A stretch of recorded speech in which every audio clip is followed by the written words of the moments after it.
vanhu venyika yezimbabwe vopopotera komishina Paul Nyathi pamusoro pemashoko anobuda kutaura achiti mapublic gatherings ari kubvumidzwa munyika yezimbabwe. Hazvipere mushe vanhu vanenge vachipopota vachiti ko vana Timba makavasunga wani asi muti magatherings ari kubvumidzwa. Sanapinda mashoko abuda nyongo panapa naPaul Nyathi noti bosubscribe like or turn on the bell icon.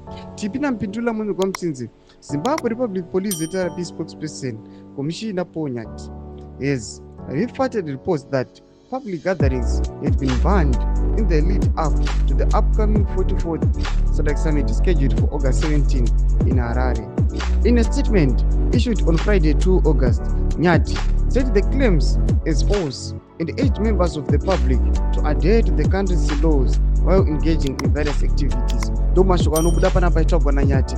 Batona kuti vanhu vari kunzi yes mapublic gatherings haana kudismisswa, haana kumisiwa. Tona kuti ndipo vanoti continue turamba chitocapture vanhu. Vana Timba vanga vasikamboiti any demonstration. Zvaita zvazviri peaceful, it was just a bribe.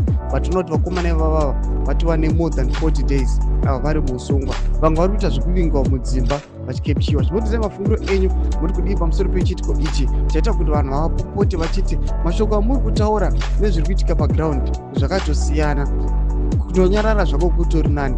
Mutizai mafungiro enyu muri kudii pamusoro penhau iyi. Bvina comment section medu musangano subscribe or like, turn on the bell icon.